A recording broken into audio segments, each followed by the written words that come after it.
Selamat pagi saudara yang dikasihi Tuhan. Kita jumpa lagi dalam renungan pagi GPD Bethesda Makassar.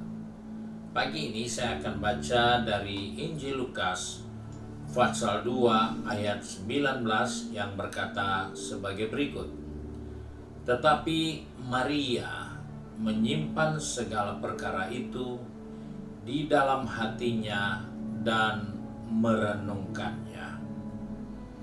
Puji Tuhan, kita jumpa kembali kisah bagaimana Yesus dilahirkan melalui kandungan seorang perempuan, seorang wanita yang masih perawan. Dan peristiwa itulah yang kembali kita baru baca.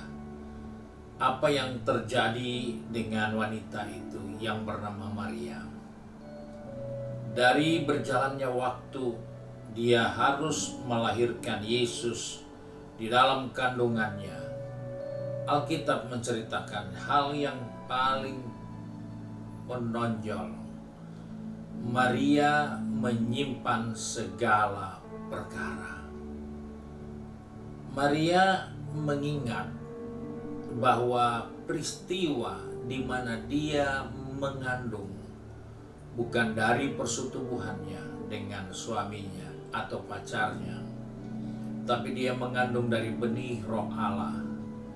Dan hal itulah merupakan suatu pengalaman yang luar biasa bagi seorang ibu muda ini. Dia menyimpan segala perkara.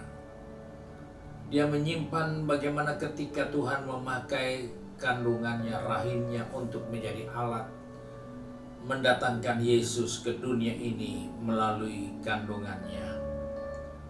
Dan itu tidak cukup. Dia mendapatkan lagi berita dalam pembacaan ini mulai ayat 16 sampai 18. Para gembala-gembala yang berjumpa dengan malaikat Tuhan kembali datang ke Bethlehem berjumpa dengan mereka dan menceritakan apa saja yang menjadi sebab mereka datang ke kandang domba di Bethlehem. Dan hal itulah yang disimpan dalam hati Maria. Pengalaman-pengalaman ilahi disimpan dalam hatinya. Kesaksian-kesaksian tentang kebenaran itu disimpan di dalam hatinya. Dan ini adalah suatu pelayanan, suatu pengorbanan yang luar biasa. Dia menyimpan semua kebenaran yang Tuhan sudah nyatakan. Bahkan tanda-tanda kelahiran Yesus, tanda-tanda ilahi yang ada di dalam kandungannya, yang telah dilewatinya, itu menjadi perenungan baginya. Dikatakan tadi dia menyimpannya dalam hatinya serta merenungkannya. Arti merenungkannya di sini disebut simbalo, yang artinya menghubungkan, mencocokkan kembali, atau memikirkan secara mendalam. Jadi apa yang dialami, apa yang sudah dirasakan, apa yang dia dengar tentang Yesus, itu kembali dicocokkan dari perjalanan yang dia telah lewati bersama kandungan yang berisi bayi yang datangnya dari Roh Allah. Di sini kita melihat bahwa Maria tidak hanya sekedar merenungkan, tapi dia mencocokkan dari pengalaman-pengalaman yang telah dia jalani dalam hidup ini. Kalau kita melihat perjalanan kehidupan kita di zaman seperti ini, dunia menawarkan semua serba cepat. Begitu cepat semua fasilitas ditawarkan dunia untuk kita. Di dalam keadaan yang begitu cepat, kita kehilangan kemampuan untuk berhenti dan merenungkan. Karena semua berjalan begitu cepat, rasanya sudah otomatis. Namun di saat-saat seperti itu, kita tidak punya waktu untuk kembali merenungkan. Kita bisa jadi terpengaruh oleh keadaan karena kita akan menjadi orang yang lebih cepat bereaksi untuk berbicara daripada orang yang tenang dan merenungkan. Ini hal yang penting untuk kita perhatikan, bahwa zaman yang begitu cepat mengundang kita untuk segera bereaksi, untuk segera bertindak. Namun kita tidak punya waktu untuk kembali merenungkan, untuk mengingat semua kebaikan Tuhan.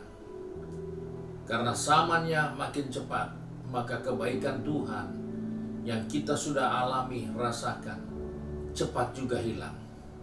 Cepat juga tidak sampai tinggal di dalam hati kita. Cepat terlupakan, karena kita hidup dalam satu zaman yang begitu cepat. Dan hal itulah yang membuat banyak orang tidak bisa menyimpan perkara-perkara ilahi dalam hatinya. Tidak bisa menyimpan perkara-perkara rohani, dan mulai mencocokkan, dan mulai menyesuaikan, dan mulai menempatkan dirinya sesuai dengan apa yang sudah terjadi. Inilah yang menjadi tantangan buat kita di zaman akhir ini. Kita perlu belajar seperti Maria yang mendengar, menyimpan, dan merenungkannya kembali. Hal inilah yang akan memberi kita kekuatan, karena kita tidak lupa perkataan Tuhan, kita tidak lupa merenungkan firman Tuhan.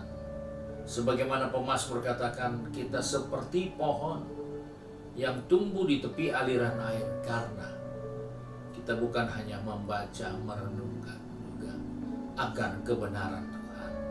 Sebab itu, mari kita yang hidup di zaman seperti ini, pergunakanlah waktu yang ada untuk tidak melupakan kebaikan Tuhan, tapi untuk merenungkan kebaikan Tuhan dan mulai mencocokkan diri kita dengan apa yang Tuhan sedang ajarkan dalam kehidupan kita. Kiranya Tuhan menolong kita untuk melakukan hal ini. Mari kita satu dalam doa. Kembali kami datang kepada Bapa di surga dengan mengucap syukur, karena oleh kasih karunia-Mu dan kemurahan-Mu, kami boleh mendengarkan kebenaran firman Tuhan yang mengingatkan kepada kami, supaya kami punya waktu untuk menyimpan perkara-perkara yang baik, perkara-perkara rohani dalam hati kami, dan menggunakan waktu untuk merenungkan kembali.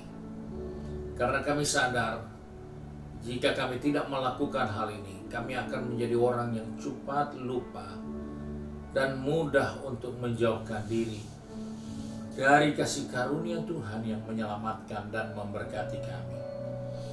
Sebab itu Tuhan, tolong kami, pegang tangan kami, atur langkah kaki kami, supaya baik anak-anak-Mu yang sudah pergi bekerja, berbisnis, studi, maupun sudah sibuk dengan rumah tangga dan pengabdian, Tuhan ingatkan kami, supaya kami punya waktu untuk menyimpan dan kembali merenungkan.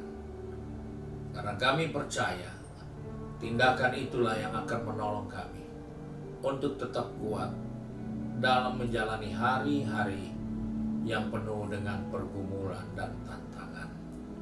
Terima kasih Bapa untuk kasih setia-Mu. Kami bersyukur dan berdoa di dalam berkat nama Tuhan Yesus Kristus. Haleluya. Amin. Puji Tuhan. Tuhan Yesus memberkati kita dan selamat pagi.